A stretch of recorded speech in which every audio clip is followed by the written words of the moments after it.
A terrible virus broke free from a laboratory, and now all animals and plants on Earth are mutating at a horrifying speed. You've been trying to find the solution, but got trapped in the laboratory where it had all started instead. There are 3 doors you can escape through, but behind the first one, there's a bunch of aggressive flesh-eating cacti. The second door hides hundreds of poisonous bees. And the third door prevents an attack of fire-spitting dragon-like monsters. Which door can lead you to freedom?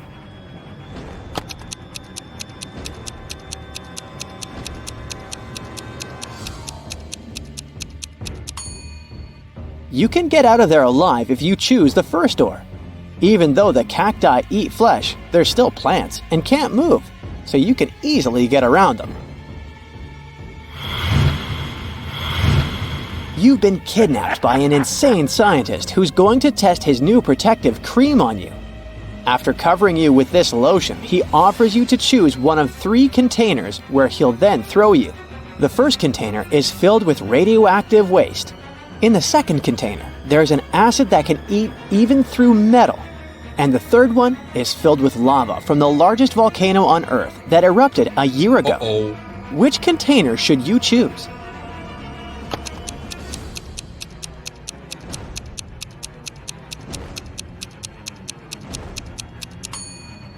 Pick the container with lava. If the volcano erupted a year ago, the lava must be already solid. Jessica, Lauren, and Matthew met at a business conference. All of them presented themselves as wealthy, successful entrepreneurs. Look at these people's hands attentively and try to figure out which of them is a real millionaire.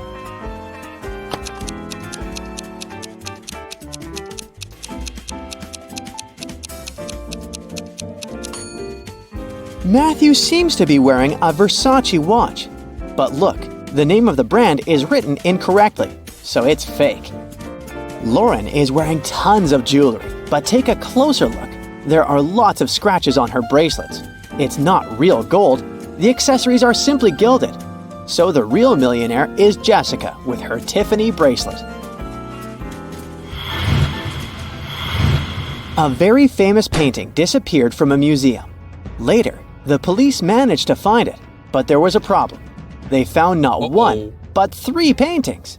Only one of them is original, the others are just copies. Can you help the police figure out which is the original painting?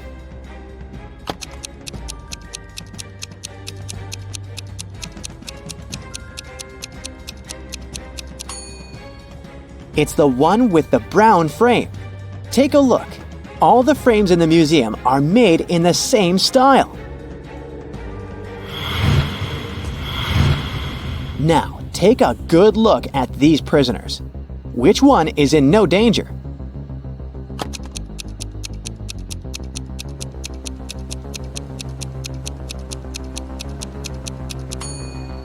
Rats do bite humans and they can spread diseases. Bees can also be dangerous, especially if you're allergic to them. Meanwhile, toads don't pose any threat to humans, so the third prisoner is safe. Take a look at these prisoners. Who do you think is more likely to survive?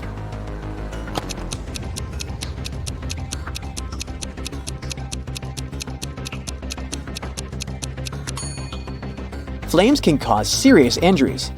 And if the rope burns, the consequences will be terrible. So the first prisoner is definitely in danger. The second prisoner is forced to inhale toxic gases.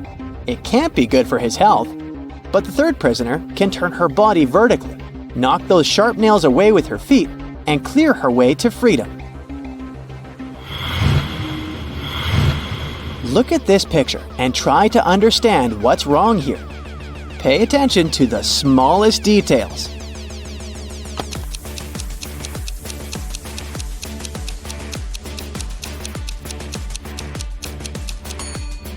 The school bus doesn't have a door. How about this image? Can you spot anything weird here?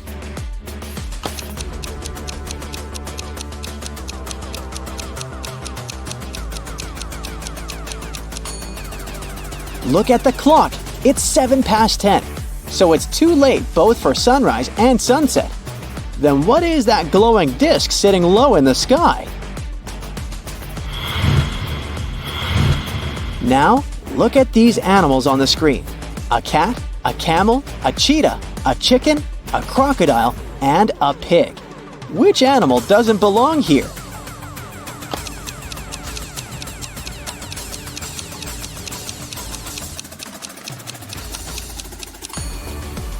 The pig is the odd one out. It's the only animal whose name doesn't start with the letter C.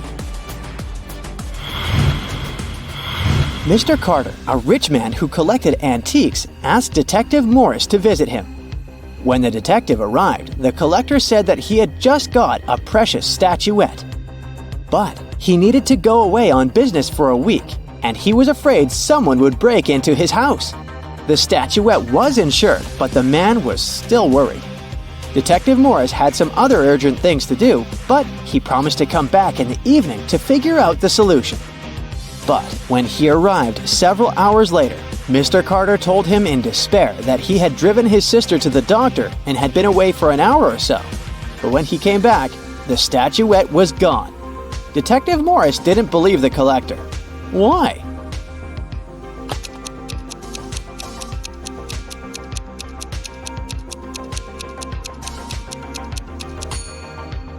When he left the house in the afternoon, he noticed an empty plastic bottle lying in front of the right part of the gate. Look, it's still there. But for a car to drive through, both parts of the gate have to be open. This means that Mr. Carter lied about leaving his home by car. A renowned chemist disappeared right from his lab. There was no evidence except a piece of paper lying on his desk. The names of 5 elements were scrawled across it hastily: nickel, carbon, oxygen, lanthanum, and sulfur. The guard reported that 3 people had visited the chemist that day: his sister, Laura, his colleague, Nicholas, and his wife, Tessa. The criminal was arrested immediately. Who was it?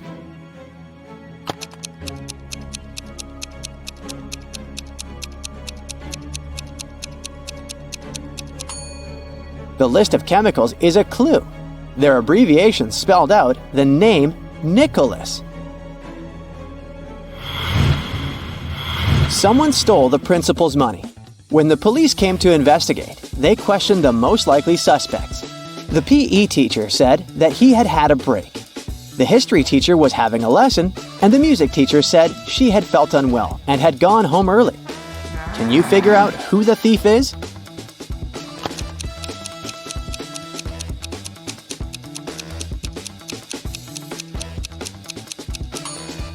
The music teacher is the thief. Oh, no. Look, she has gloves in her bag, although it's summer.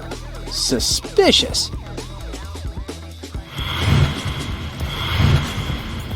Mr. White, a rich businessman, disappeared right from his bedroom, but he managed to leave a note. It read, the 1st of July, the 4th of January, the 1st of December, the 8th of February. The police questioned the people who had been in the house at that time. Judy, Mr. White's wife, said that she didn't know anything because she had been away visiting her parents. Logan, Mr. White's secretary, told the police he'd been working on the report for his boss and hadn't left his study. And Rose, Mr. White's daughter, answered that she had guests and they hadn't left her room. Who knows something about Mr. White's disappearance?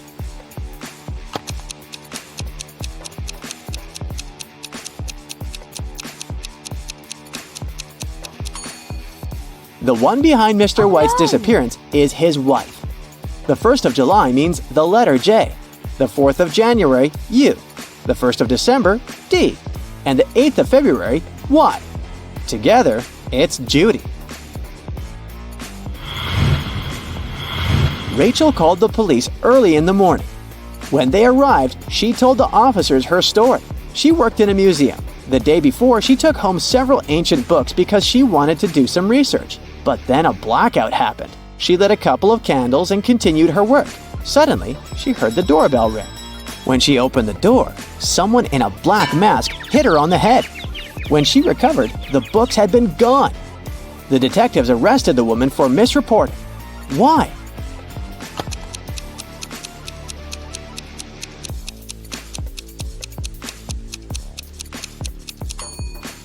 If there had been a blackout, the doorbell wouldn't have been working. Private Detective Deborah was doing some shopping at the mall. Suddenly, she heard people arguing. The woman went there and saw a stressed shop assistant and several people crowding him. The man had found a smartphone and made an announcement.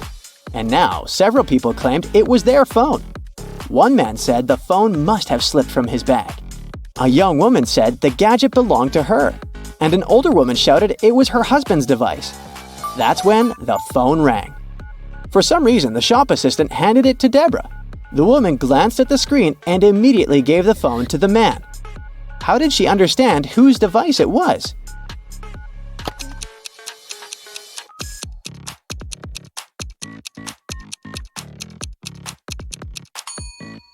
Deborah saw the word wife written on the screen. Look at these three people who seem to be having fun. They're hanging from a tree, but one of them is a ghost. Can you guess who it is?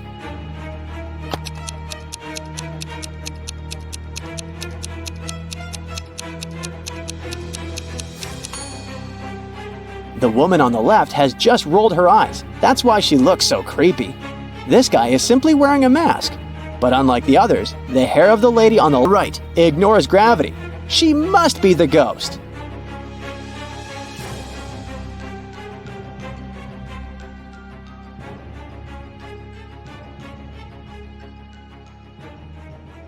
The holiday season is coming, but criminals are still busy with their evil deeds.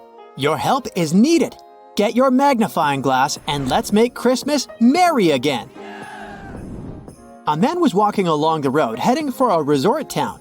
At one point, he saw a weird scene. Santa was standing on the side of the road. His sleigh had apparently spun out and ended up in a ditch. The man approached Santa to find out what exactly had happened. It turned out Santa had gone out to test his brand new reindeer-free electric sleigh. But suddenly, the Grinch on skis appeared right in front of the sleigh. So Santa had to make a sharp turn. And that's how his sleigh ended up in a ditch. Surprisingly, the man didn't believe Santa. Why?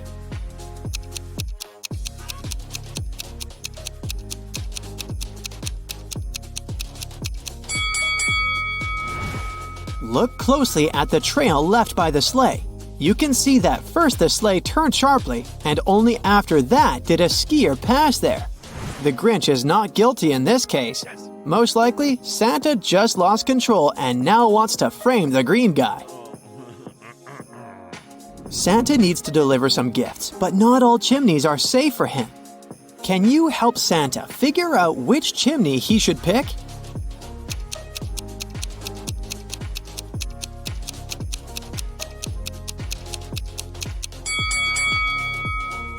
The first chimney seems to be fully blocked and no air flows through it. All snow and ice have melted on the second chimney. The fireplace must be working there. As for the third chimney, it's open enough for oxygen to flow through, but the snow hasn't melted completely, which means the fireplace is off. The Grinch wants to change himself to be part of the celebrations instead of hating Christmas. The only problem is that his body isn't cut out for Christmas cheer. He's come to Santa to ask for help. Which part of the Grinch's body needs to be modified the most to fix his anti-Christmas sentiment?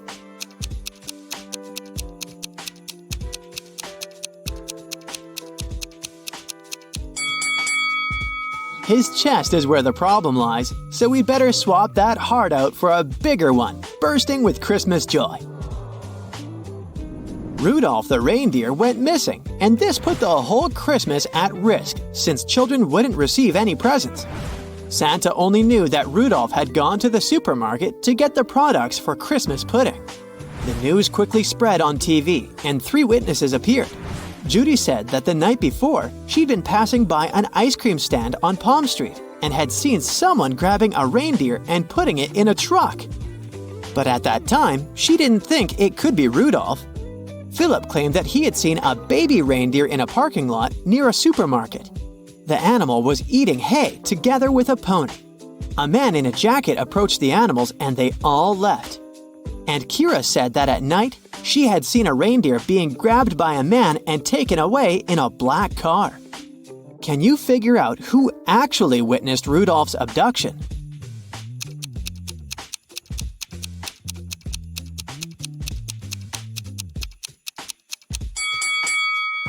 It was Kira. Rudolph didn't go out to get an ice cream, neither was he a baby reindeer.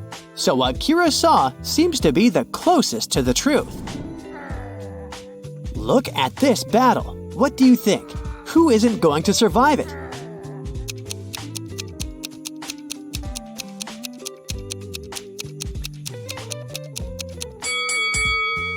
Everyone will survive. It's just arm wrestling. Almost all the presents have been stolen from Santa's factory. It all happened in the last couple of hours. The weather was nasty. There was snow on the ground and a light rain was falling. The suspects have been narrowed to 3 elves. Each of them claims to have been at home the entire time. As the roads are too dangerous to navigate on foot, the elves can only get around on their sleighs. Can you guess who has taken the presents?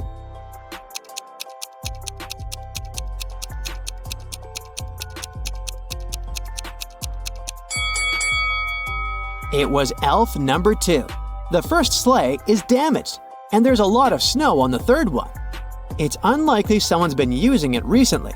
As for the second elf sleigh, there is some ice under it, which means that he's recently left the house. While he was away, the rain fell on the snowless ground where the sleigh had previously been parked. And now, this spot is frozen into ice. Let's move to the North Pole. Someone has been stealing Santa's cookies, which he keeps in the reindeer stables. Santa suspects that the criminal is one of his elves who work there, but he's also worried because all of them are allergic to chocolate, and the disappearing cookies are chocolate chip ones. Detective Robinson gathers all the elves in one room. One of them keeps sticking out his tongue and then blushing and apologizing. The second elf has traces of something brown on his hands, and the third elf keeps smiling and giggling. Look at them attentively and try to figure out which one is the thief.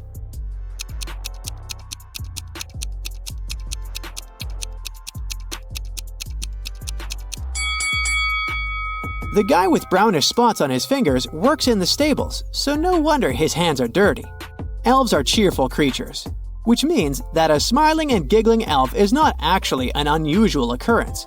But the first elf, his tongue is likely swollen as a result of an allergic reaction. Here's our cookie thief. I'm a cookie you might eat, and some might say I'm a flavored Christmas treat. I have brown arms and eyes, and don't forget my feet. What am I?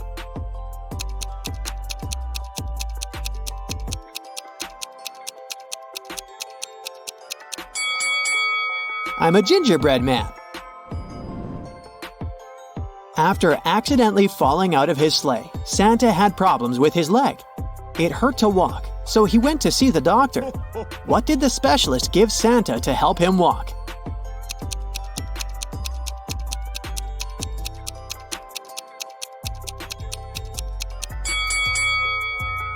A candy cane, of course! 3 teenagers sneak into Santa's home. When he comes home after work, he sees 3 guilty-looking kids and his tall plastic Christmas tree lying on the floor. Santa knows that one of the kids must have climbed the tree, which made it fall over. He calls the police. After looking at the kids attentively, a police officer tells Santa who is guilty. Can you figure it out too?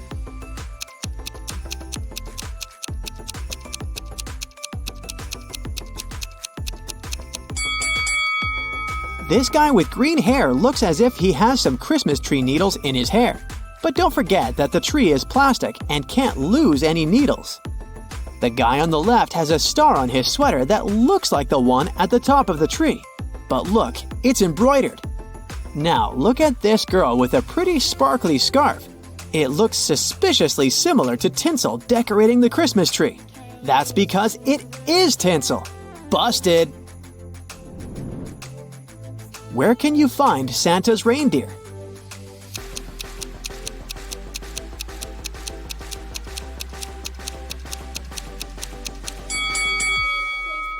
It depends on where you left them.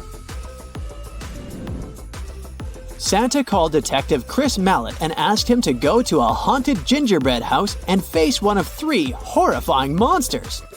They had taken up residence in Santa's tasty but currently unapproachable cabin. Chris's potential opponents are a giant reanimated Christmas turkey. It's threatening the detective with knives and looks extremely unfriendly. A scorching hot eggnog monster that looks like a moving pile of slime. Or a menacing-looking huge candy cane creature with long, sharp limbs. Help the detective make the right choice.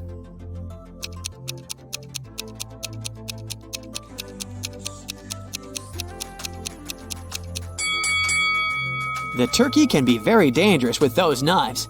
The candy cane's monster's limbs are too sharp to come close to it. As for eggnog, besides being very hot, it doesn't pose any serious danger.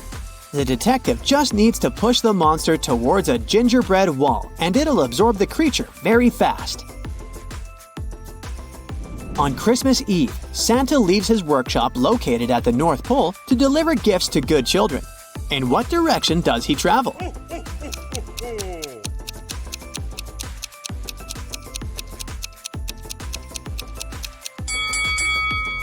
In the south direction. It's the only direction you can travel from the North Pole. I could keep a giant's foot warm, and people look forward to finding me near the fireplace. What am I?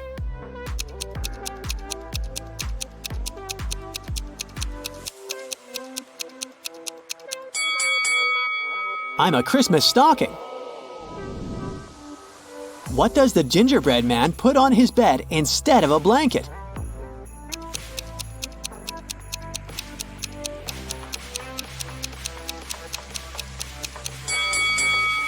He uses a cookie sheet. He is a man during the winter, but you might drink him during the summer. Who is he?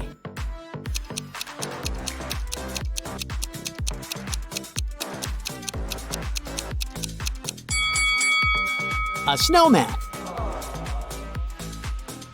And finally, let's have some fun.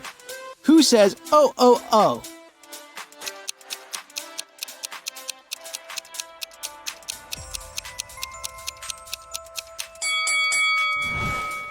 Santa walking backwards. Nathan sneaked out of the house late in the evening to meet with his girlfriend.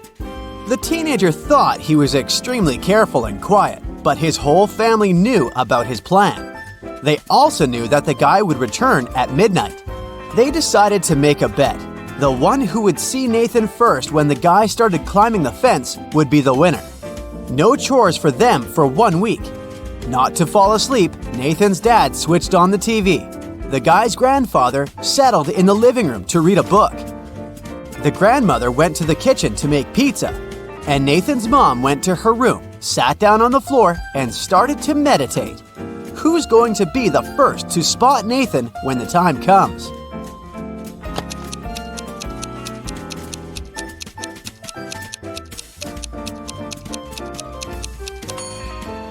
Nathan's mom.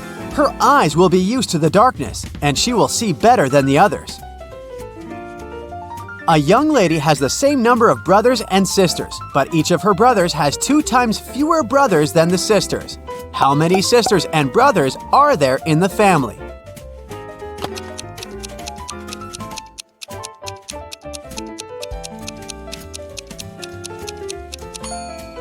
There are 4 girls and 3 guys in the family. A jewelry store called the police. He shouted, "My store has been robbed!" When the officers arrived at the place, they couldn't see the man. Suddenly, they heard someone banging on the door, hidden in the corner. When they unlocked it, they saw a man. It was the manager.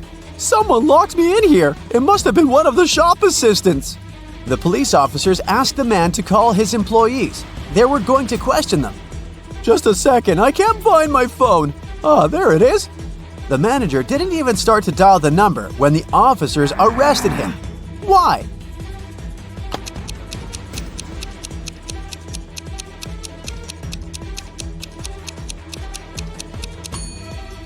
If he was locked in the room while the phone was lying on the counter, how could he call the police?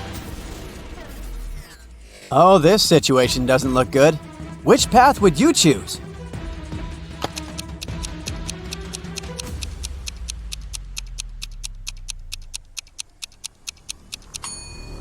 Walking over moving snakes? Yikes! These spiders with red crosses on their backs are highly venomous, so your best choice is to pick the third path. These piranhas aren't very large, plus they won't be able to bite through your thick rubber flippers. There are 2 people standing near the river. A boat can carry only one of them, and still, both of them manage to get to the other bank. How come?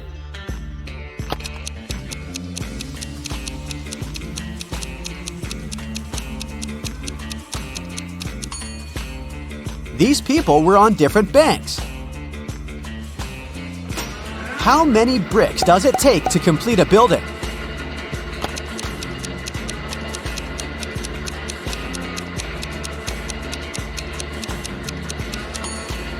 Just one. It'll be the last one. How can you make 7 an even number without subtraction, addition, multiplication, or division?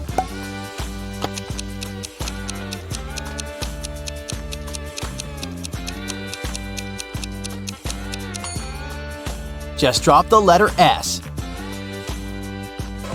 Scott, an infamous burglar, came home one evening. Just a day before, he had stolen some very expensive paintings from Mr. Smith's house.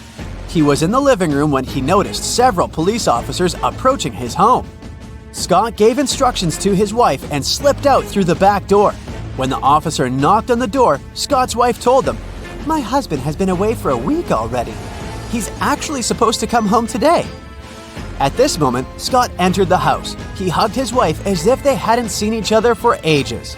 But the police officers didn't believe them. Why?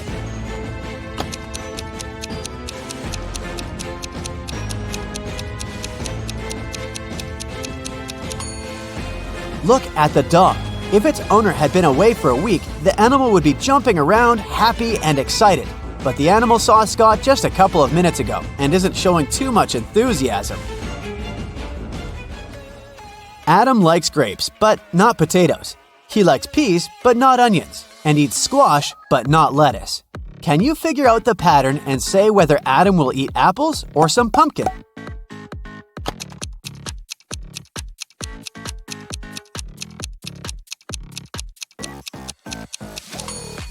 Adam likes everything that grows on vines. He'll pick a pumpkin. All the people working in the offices, Janice, Brian, Teresa, Sean, and Roy, used the fridge in the kitchen to store their lunch. On Friday, Janice opened the fridge to get her bacon and cheese sandwich she'd brought from home, but it wasn't there. Someone had eaten her lunch. Who was it?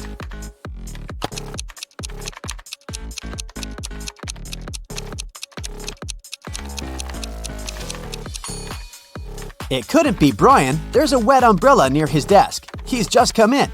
Teresa is a vegan. Look at that poster over her desk saying Vegan Festival in Smiletown. So she doesn't eat either cheese or bacon. Roy is on a diet the starting date of which you can see in his calendar, and such a sandwich is by no means light food. This means Sean was the one who stole Janice's sandwich. Oliver was attacked in his flat and taken to the hospital. There are 4 suspects, all of them Oliver's neighbors. Amelia said she'd been walking in the park since early morning. Henry told the police he'd been painting in his studio and hadn't heard anything. Jacob said he'd been repairing his car.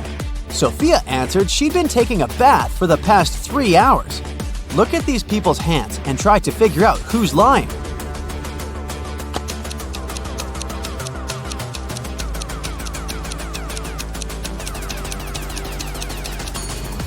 It's a bit strange that Jacob, who was repairing his car, and Henry, who was painting, both have such clean hands.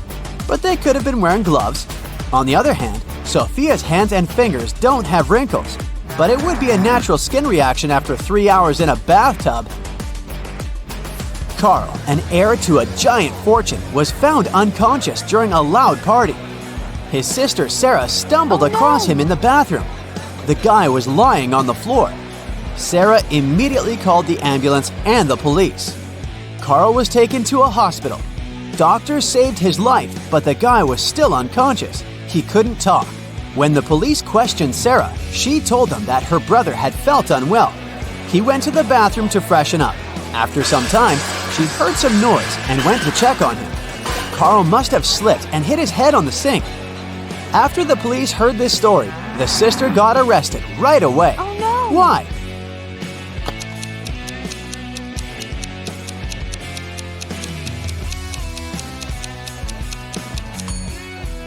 For one thing, it happened during a loud party. How could the girl hear any suspicious noise? But most importantly, Carl was also lying too far away from the sink, which was on the other side of the bathroom. Look at this picture. Can you figure out who this kid's mom is?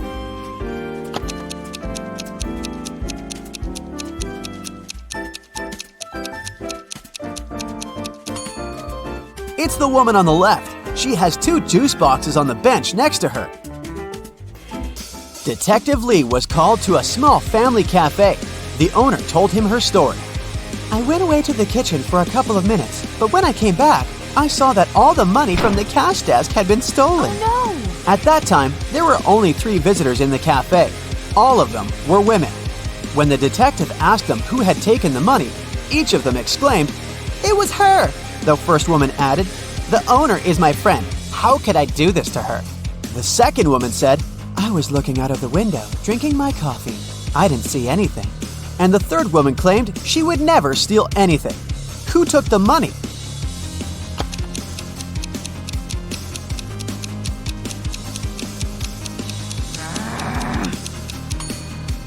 Detective Lee quickly figured out that the thief was the second woman. First of all, the 2 others pointed at her.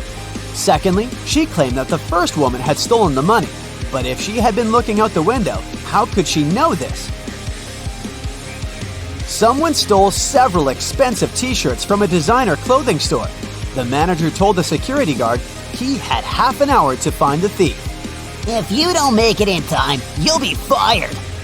The guard rushed to watch the CCTV footage. Luckily, he managed to figure out who the thief was before his time ran out. And do you know who it was?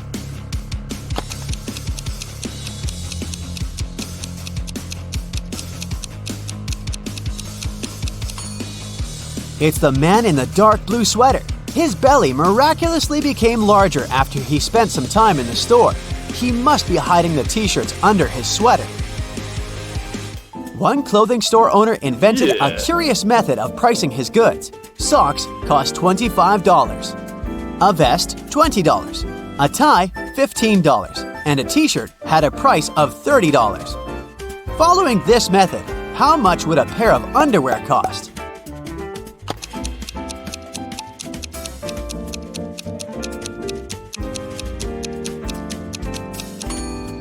$45. The shop owner charged $5 for each letter of the item's name.